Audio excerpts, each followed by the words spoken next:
Bonjour à tous et bienvenue dans Smart Patrimoine. Smart Patrimoine, l'émission qui vous accompagne dans la gestion de vos finances personnelles, mais l'émission qui décrypte également avec vous les enjeux et les actualités du secteur de la gestion de patrimoine. Une émission que vous pouvez retrouver tous les jours sur Smart for Change, sur les réseaux sociaux de Smart for Change. Et bien sûr, vous pouvez nous écouter en podcast sur toutes les plateformes de podcast. Au sommaire de cette édition, nous reviendrons sur l'investissement via les Sofica, l'investissement dans le cinéma et l'audiovisuel, alors que c'est ouvert la période de collecte 2024 pour les films ou autres produits audiovisuels qui seront financés en 2025. Nous en parlerons dans un instant avec Yann Lequelec, directeur général et cofondateur de Cinémage. Nous enchaînerons ensuite avec Enjeu Patrimoine, un enjeu patrimoine consacré à la manière de traiter les actifs immobiliers en vue d'une succession. Comment préparer sa succession vis-à-vis de ses actifs immobiliers? Nous en parlerons avec Antoine Hurel, notaire associé chez Morel Darle Notaire, mais aussi avec Audrey Ferry, responsable de l'ingénierie patrimoniale chez Bordier. Et puis enfin, dans la troisième partie de l'émission, dans l'œil de l'expert, nous resterons sur une thématique immobilière. Nous nous demanderons ce qu'il faut faire en matière d'immobilier après les Jeux Olympiques et Paralympiques à Paris. Une question que nous nous poserons avec Jérôme Russac, président du groupe Rein. On se retrouve tout de suite sur le plateau de Smart Patrimoine.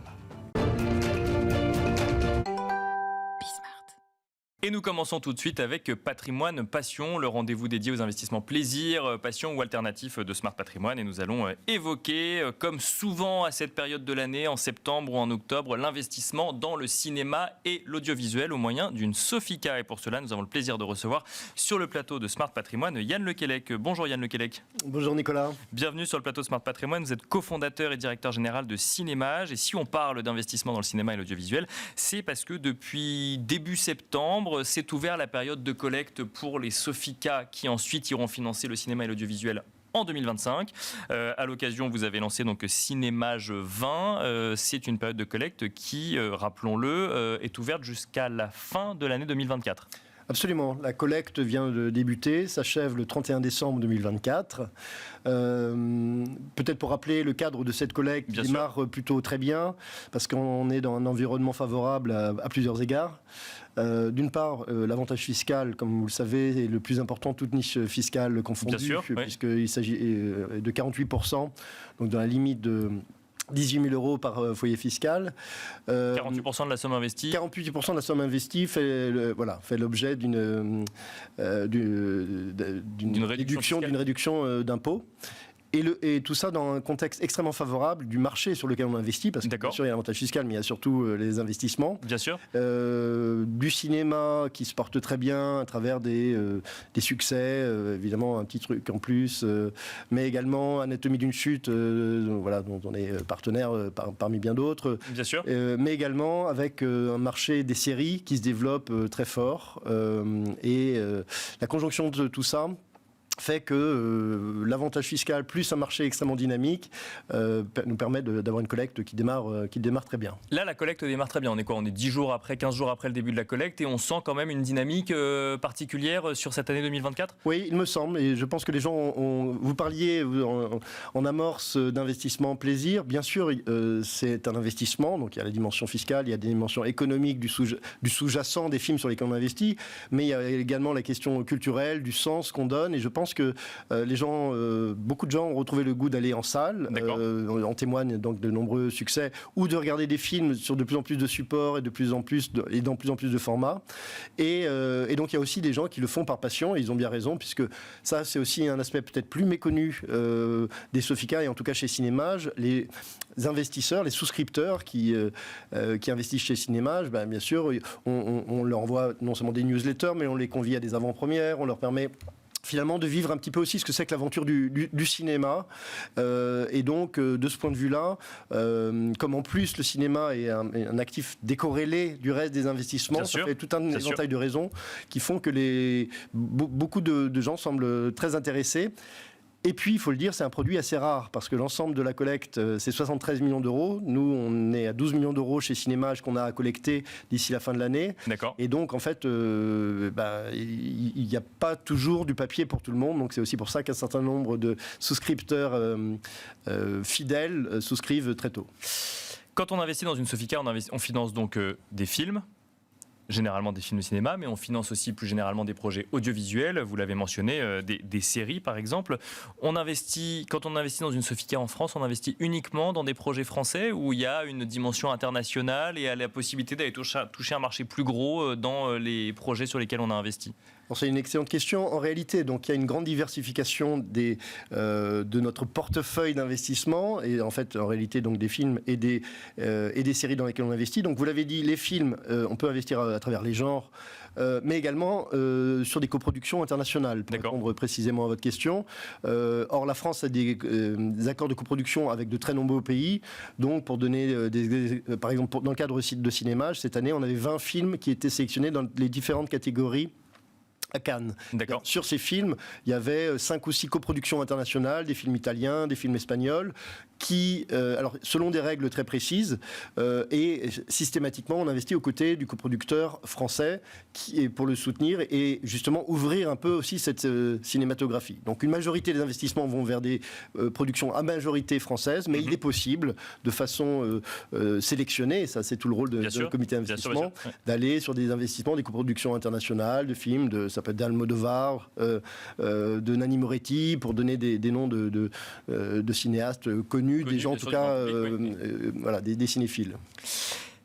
En matière de séries, vous constatez qu'il y a une proportion de plus en plus conséquente qu'on pourrait imaginer, par exemple, dans la part des projets financés, où le rôle d'une Sofica reste quand même dans un premier temps de financer le cinéma avant d'aller vers d'autres projets audiovisuels? Alors, d'abord, il y a différents profils de Sofica. Dans le cas de Cinémage, et donc il y a des Sofica qui sont spécialisés sur l'audiovisuel. Nous, dans notre cas, chez Cinémage, on a une ligne qui est effectivement vers le cinéma, on va dire, indépendant d'auteurs, mais à potentiel économique, typiquement des films qui vont à Cannes, et sur lesquels on a vraiment un très bon positionnement. Mais on a également, on investit vers des séries comme En Thérapie, Mytho, Le Bureau des légendes, vous voyez, dont vous avez certainement entendu parler. Et là-dessus, on essaie de repérer des séries qui ont un fort potentiel international. Donc ça, c'est pour ce qui nous concerne, mais l'ensemble des profils peuvent exister. Ce qui est certain, c'est qu'on voit que le marché des séries a augmenté encore de 10% l'année dernière. Et grâce à un décret, c'est un petit peu technique, mais je ne vais pas y revenir, les investissements des plateformes internationales ou françaises dans le cinéma, c'est-à-dire pour s'approvisionner en film, a quadruplé depuis 2010. Depuis 2020, pardon. Donc on voit bien. Dans le cinéma ou dans les projets audiovisuels au global? Alors dans le cinéma, c'est-à-dire que pour se différencier, les plateformes ont besoin de plus en plus de films. Donc c'est une bonne nouvelle pour les séries.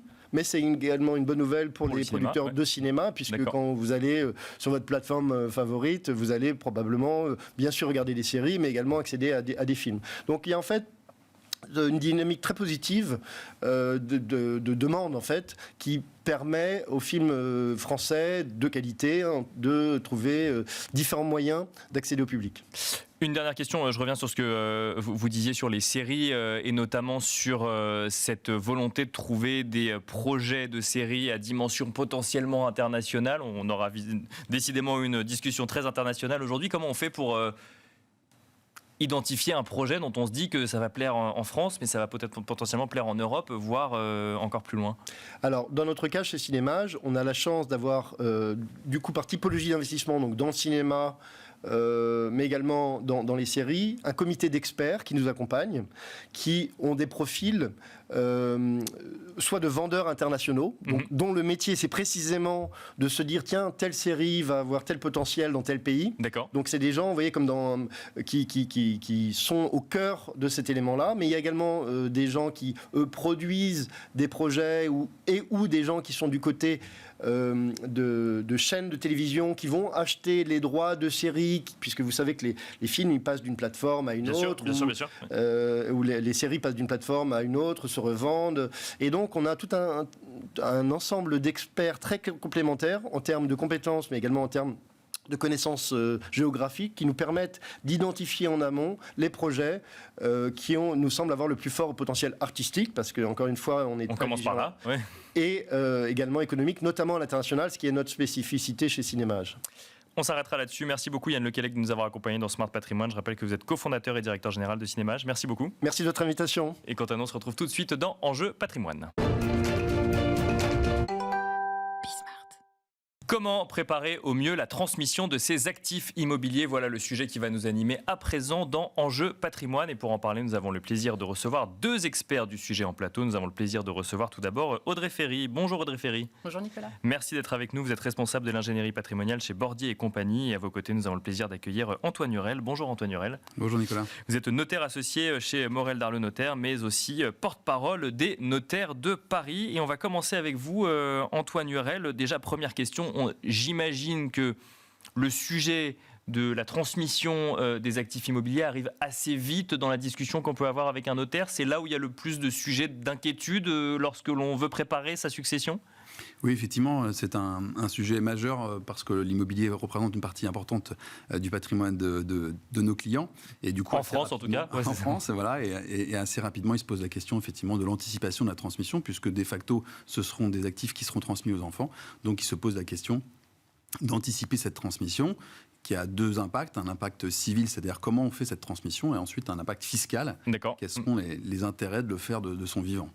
Donc l'impact civil, c'est par exemple j'ai un bien immobilier, 5 enfants, comment est-ce que je fais pour ne pas défavoriser les 4 autres si je transmets à une seule personne, ou éviter l'indivision, ou est-ce que En fait, soit ça se fait si vous faites rien par la loi et donc par la dévolution classique, soit ça se fait par voie testamentaire, soit ça se fait de son vivant en transmettant avec l'accord de ceux qui vont recevoir, donc par des systèmes de donation anticipée, de donation partage, pour répartir les biens, soit un bien en particulier à quelqu'un, ou soit créer une indivision avant même le décès, par des donations notariées. Avant de rentrer dans le technique, peut-être avec vous, Audrey Ferry, Antoine Hurel, une question. Si on ne fait rien, si on ne prépare rien, quelle est la fiscalité qui s'applique au moment de la succession lorsque l'on hérite d'un bien immobilier? Alors c'est la même qui s'applique sur un actif, un capital financier, sauf les assurances-vie qui ont un régime particulier. Mais globalement, c'est 100 000 € gratuits par parent et par enfant d'abattement, donc sur lesquels on n'est pas taxé. Ensuite, ce sont des tranches de 20 jusqu'à 45%. Donc ça peut effectivement piquer un petit peu. Donc d'où l'intérêt de transmettre, on y reviendra, en utilisant les carottes fiscales qui sont proposées jusqu'à maintenant, jusqu'à l'heure où nous parlons, pour justement bénéficier de ces avantages fiscaux de transmission.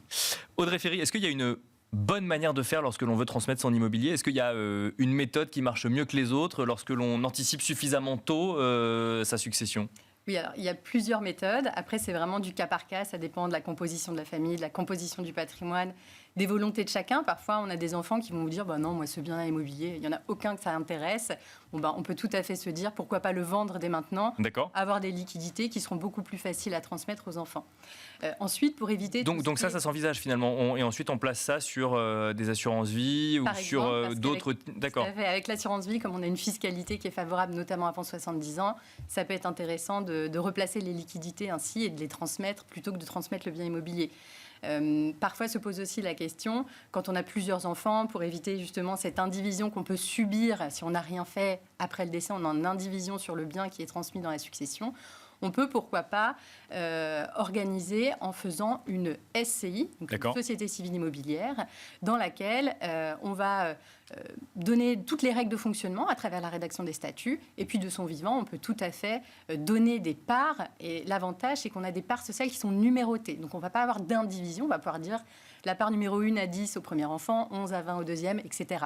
Donc, ça évite effectivement tout ce qui est indivision. Et on peut avantager un enfant par rapport à un autre, faire en sorte qu'il soit plus ou moins majoritaire par rapport aux autres si jamais il y a une décision à prendre ou un besoin de trancher, par exemple, au sein d'une SCI? Alors, on peut bien sûr l'avantager, tout à fait. D'un point de vue, en tout cas, transmission du patrimoine, il faut faire attention à cette notion de réserve héréditaire. D'accord. Oui. Après, bien sûr qu'on peut lui donner un peu plus de parts, qui va soit racheter à ses frères et sœurs, soit on va l'avantager et on peut compenser auprès des autres enfants avec d'autres actifs, des titres qu'on a sur un portefeuille, par exemple. Antoine Hurel, ce fonctionnement en SCI, finalement, c'est un mécanisme d'indivision différent, mais qui revient à partager la propriété entre plusieurs enfants. Ça marche mieux? Alors, je rebondis sur ce que vous disiez, effectivement. L'intérêt de la SCI, c'est évidemment d'éviter une indivision. Ceci étant, quand on ne s'entend pas dans une SCI ou dans une indivision, c'est toujours un peu compliqué de s'en sortir, même si, effectivement, il n'y a pas d'indivision. L'avantage, en revanche, de la SCI, c'est qu'on va distinguer le pouvoir de la transmission. D'accord. Parce que si je transmets un bien en direct, je vais m'en garder l'usufruit, qui est une méthode assez classique, mais je ne pourrai pas décider seul. Si j'ai envie de revendre mon bien, je serai obligé d'avoir l'accord des enfants. D'accord. En mettant le bien dans la SCI, en transmettant, comme vous le disiez, les parts de la SCI, je reste gérant, je garde le pouvoir et je peux continuer, même s'il y a un enfant mineur par exemple, à continuer à gérer, à décider seul si je veux vendre ou pas. Donc ça, c'est très important. Donc c'est au-delà de préparer sa transmission, c'est surtout s'assurer de garder le dernier mot quelque part sur le bien immobilier jusqu'au bout. C'est les deux, c'est-à-dire qu'on peut transmettre et en même temps on garde le pouvoir, parce que c'est souvent quelque chose qui est un peu réticent pour les clients, de transmettre en se dessaisissant et non plus avoir le pouvoir de décision. Audrey Ferry, est-ce que c'est là justement peut-être un argument pour commencer à préparer le plus tôt possible, cette idée de dire jusqu'au dernier moment vous aurez le dernier mot, mais on peut quand même, par des mécanismes de gestion patrimoniale, préparer au mieux la transmission à ses enfants? Oui, tout à fait. Justement, quand on combine plusieurs techniques patrimoniales telles que la SCI et le démembrement de propriété, on va pouvoir donner la nue propriété des parts, se réserver l'usufruit. Dans les statuts, on va indiquer que le gérant a le pouvoir de disposer librement du bien sans avoir à demander aux autres enfants, ce qu'on n'aurait pas sur un bien immobilier démembré en direct, comme vous le rappeliez. Et puis, d'un point de vue fiscal, c'est assez intéressant, puisque quand on donne la nue propriété d'un actif, que ce soit des parts d'une SCI ou que ce soit un bien immobilier, on va uniquement être taxé sur la valeur de la nue propriété. D'accord. Et donc, c'est intéressant parce que c'est évalué fiscalement par rapport à l'âge de l'usufruitier. Si on prend un exemple, les parts de SCI valent 500 000 euros. J'ai un enfant, je lui transmets, j'en ai 2, je veux transmettre cette SCI. L'assiette des droits de donation ne sera pas de 500 000, mais si j'ai par exemple 60 ans où je vends, mon usufruit vaut 50%, la nue propriété vaut 50%, donc ça ne vaudra que 250 000. D'accord. 250 000, j'ai 2 enfants, un abattement de 100 000 euros chacun, il n'y a que 50 000 euros qui est taxable à peu près à 20%. Une question pour vous et que je poserai ensuite à Antoine Hurel. Faut-il prendre en compte la valeur de marché d'un bien immobilier dans la préparation de sa succession ? Oui, alors quand on va faire en tout cas une donation, il va falloir prendre la valeur actuelle, la valeur de marché pour base de transmission. D'accord. Alors c'est toujours un sujet particulier, puisque souvent les clients mettent leurs biens à l'impôt sur la fortune immobilière dans leur déclaration, et on arrive toujours à un sujet, c'est de savoir quelle justement valeur on va prendre comme référence pour la transmission. On est tendance évidemment ils ont tendance à vouloir nous faire suivre ce qu'ils ont déclaré dans leur impôt sur la fortune immobilière, qui n'est pas toujours la réalité. D'accord, okay. Mais il faut effectivement faire très attention, parce que autant un impôt sur la fortune immobilière, si vous voulez, l'État regarde ça avec évidemment des contrôles, autant une transmission, quand on est à 15, 10, 20 ou 30% de droits de donation, c'est regardé de très près. D'accord. Et c'est regardé pendant l'année en cours de l'enregistrement de l'acte, plus 3 ans. Ça veut dire que pendant quasiment 4 ans, on peut avoir un peu le stress d'un redressement. Donc il faut être très prudent sur la valeur vénale, c'est-à-dire la valeur sur laquelle sont assis les droits de transmission. Voilà. Et pour revenir à votre exemple, si effectivement un couple a 2 enfants, un bien de 800 000 euros, aujourd'hui à 55 ans, peut être transmis sans aucune fiscalité. Donc c'est évidemment très attractif de dire le bien vaut 800 000 euros, bien sûr, oui. Parce qu'on ne paiera rien. Mais s'il vaut en réalité 1,2 million, derrière, c'est 20% sur la moitié, donc ça peut piquer. 20% pour le propriétaire à un instant T, et post-montage, SCI ou autre, oui. Qui est redressé ? Ce sont les parents. Ce sont les parents, ça reste les parents, d'accord. Oui, et donc voilà. Audrey Ferry, j'aimerais revenir quand même sur cette idée, parce que je l'ai lu plusieurs fois, cette idée de... Le plus simple, c'est de vendre son immobilier et ensuite d'utiliser les sommes d'argent pour alimenter d'autres manières de transmettre facilement à ses enfants. Est-ce que c'est vraiment la solution la plus simple et la plus utilisée ? Alors en tout cas, c'est une solution qui va permettre de régler le problème quand on a, par exemple, plusieurs héritiers. On sait qu'aucun va vouloir, ou alors tous vont le vouloir, et il va y avoir des questions sur qui va prendre, qui va finalement réussir à acheter ce bien, à quel prix. Là aussi, la question de la valorisation entre les enfants, c'est tout un débat parfois. Bien sûr, oui. Donc pour couper court à tout débat, on peut effectivement se dessaisir totalement du bien. On a aussi une autre façon, c'est de dire, non, moi je veux quand même continuer à l'occuper, ce bien, toute ma vie. Donc on peut vendre en viager ou vendre uniquement la nue propriété. D'accord. On garde l'occupation, on récupère quand même des liquidités qu'on peut ensuite transmettre aux enfants. Et il Antoine est Hurel, possible aussi de transmettre un bien en le revendant à une propre SCI constituée avec ses propres enfants. Alors, c'est une opération de cash out. C'est-à-dire que si je veux garder un bien, que j'ai 50 ans et que je veux repartir pour un tour avec un endettement, je vais revendre mon bien à une société créée avec mes enfants, reprendre de la dette, et de sorte que le bien va être transmis comme ça au fur et à mesure, sans finalement de fiscalité de transmission. Donc ça, c'est aussi des techniques qui peuvent permettre de garder un bien tout en récupérant des liquidités pour faire d'autres projets de transmission à côté. Antoine Hurel, dans les faits, est-ce qu'il y a des choix qui sont plus régulièrement faits que d'autres, que ce soit en matière de simplicité d'usage ou en matière de fiscalité, ou tout simplement parce qu'il y a un côté affectif sur cette résidence principale ou sur cette maison de famille ou sur cette résidence secondaire qui pousse à prendre une décision plutôt qu'une autre ? Alors, ce qui se fait de façon assez usuelle et classique, c'est la donation-partage notariée avec réserve d'usufruit et transmission de la nue propriété, comme on en dit, parce que c'est un avantage fiscal énorme. Ouais. Après, effectivement, on se rend compte que orienter tout de suite un choix d'attribution en disant « toi tu auras le château, toi tu auras le fonds de commerce et toi tu auras un studio ou de l'argent », c'est une décision qui est lourde de conséquences. Parce que quand on fait des attributions, le château peut baisser de valeur, le fonds de commerce prendre ça, et or, on cherche quand même à respecter une certaine égalité. Donc on pense qu'on a réglé le problème, alors qu'en fait, on ne l'a que déporté sur 10-15 ans en fonction de la fluctuation de la valeur des biens. C'est pour ça que, pour répondre à votre question, la plupart du temps, c'est rare qu'il y ait des vraies attributions, et on dit, je donne la maison de campagne ou ma résidence principale à chacun de mes 3 enfants à hauteur d'un tiers. Alors, sur le plan civil, c'est un peu compliqué, on ne va pas y revenir, mais en tout cas, ça a le mérite de l'équité, parce que la résidence principale, chaque bien va faire une plus ou moins value auquel tout le monde va participer. Audrey Ferry, même question, est-ce qu'il y a une méthode idéale pour ceux qui nous auraient écoutés et qui se diraient tout ça a l'air très tentant, mais méthode idéale, non, je pense pas. Après, comme on l'a dit, il y a des outils qui vont faciliter ces opérations-là, que ce soit la SCI, que ce soit la donation de la seule nue propriété. Après, là où il faut être vigilant, c'est on a plutôt tendance à ne pas conseiller de donner sa résidence principale. C'est important de la conserver. Généralement, c'est un bien qui a une valeur significative dans un patrimoine. Il vaut mieux garder la libre disposition également du prix de vente le moment venu. Et puis, être vigilant aussi. Maintenant, on a des patrimoines de plus en plus internationaux ou des enfants aussi qui sont à l'étranger. Bien sûr. Donc, si j'ai un bien immobilier à l'étranger, faire attention, anticiper tous ces sujets pour bien transmettre. Merci beaucoup Audrey Ferry, responsable de l'ingénierie patrimoniale chez Bordier et compagnie. Merci également Antoine Hurel, notaire associé chez Morel Darle Notaire, mais aussi porte-parole des notaires de Paris, de nous avoir accompagnés dans Smart Patrimoine. Et quant à nous, on se retrouve tout de suite dans l'œil de l'expert. Et nous finissons cette émission comme d'habitude avec l'œil de l'expert. Nous allons nous poser la question de l'immobilier à Paris après ces Jeux Olympiques et ces Jeux Paralympiques qui se sont tenus dans la capitale durant tout l'été et la rentrée. Nous avons le plaisir de recevoir sur le plateau de Smart Patrimoine pour décrypter tout ça Jérôme Brussac. Bonjour Jérôme Brussac. Bonjour Nicolas. Vous êtes président du groupe Rennes. La question qu'on se pose aujourd'hui, c'est post-Jeux Olympiques, post-Jeux Paralympiques. Quid de l'immobilier parisien ? Est-ce qu'il y a des mouvements à réaliser pour bénéficier au mieux de l'actif immobilier à Paris ? C'est une question intéressante à se poser. Alors effectivement, les JO, quelle que soit la ville, amènent le feu des projecteurs et met en lumière un endroit précis, comme c'est tous les 4 ans. Voilà, c'est un phénomène bien sûr, qui nous intrigue, notamment sur Paris. Donc il y a 3 phénomènes qui ont été relevés liés à des Jeux Olympiques, nécessairement dès l'annonce. Donc c'est en plusieurs temps, dès l'annonce d'une ville.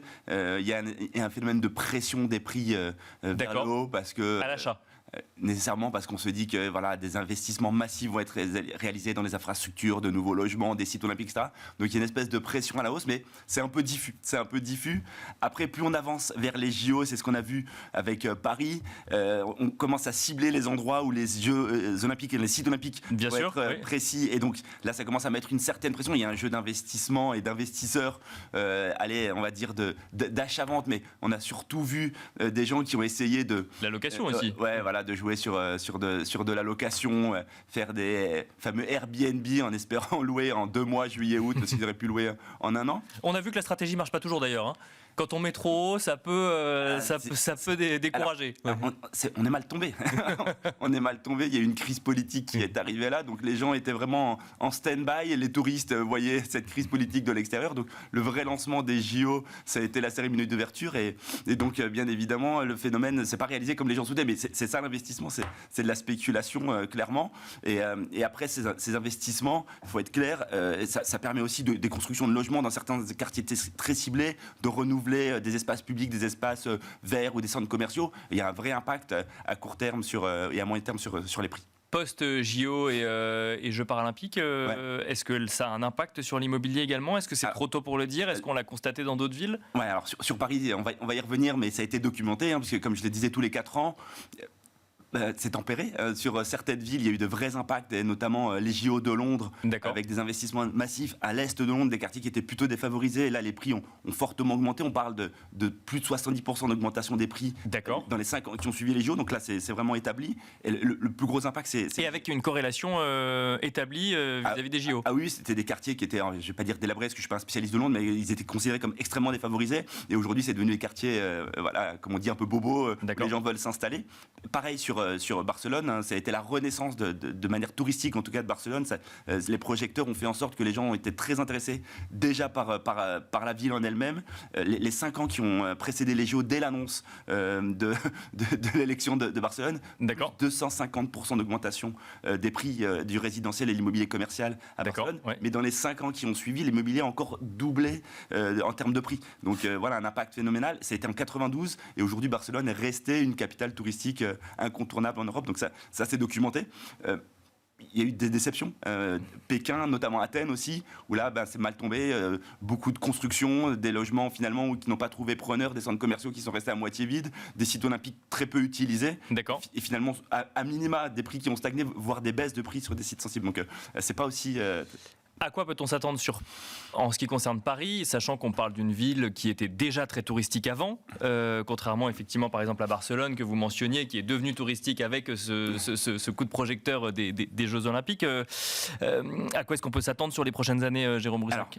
Comme je le disais, le contexte tombe mal. On est dans une crise immobilière, au-delà de la crise politique qui est un épiphénomène. On est quand même dans une crise immobilière qui dure depuis 12 mois à cause d'une remontée forte des taux en immobilier. Voilà, des phénomènes post-Covid, des gens qui ont envie de quitter Paris et avec l'envie d'aller plutôt en province ou en grande région parisienne. Bon voilà, les prix stagnent. Les prix stagnent depuis 12-24 mois. Maintenant, il y a toujours des preneurs. Au-delà des phénomènes d'ailleurs des Jeux Olympiques, il y a des séries qui ont mis en lumière Paris. Je pense à Emily in Paris. Voilà, qui fait que quand un Parisien qui a un appartement bien placé veut quitter Paris, il y aura toujours un Américain qui voit Paris comme la ville la plus romantique. La clientèle internationale revient, c'est ce que vous nous dites. Donc Paris, c'est très résilient. Et la réalité, parce que voilà, en tant que conseiller en gestion de patrimoine, on regarde le long terme, c'est que là, il y a eu une baisse des taux annoncée par la BCE, une baisse des taux annoncée par la Fed de 0,5 points, ce qui veut dire que c'est sans doute la fin de la récréation. On est en sortie de crise immobilière qui avait assez peu touché l'immobilier résidentiel, mais qui l'avait quand même freiné. Et là, on sent que les choses vont se remettre. Donc voilà, il faut rester investisseur sur Paris, qui est l'éternelle capitale du monde. Merci beaucoup, Jérôme Brussac. Je rappelle que vous êtes président du groupe Rain. Et quant à nous, on se retrouve très vite sur Be Smart for Change.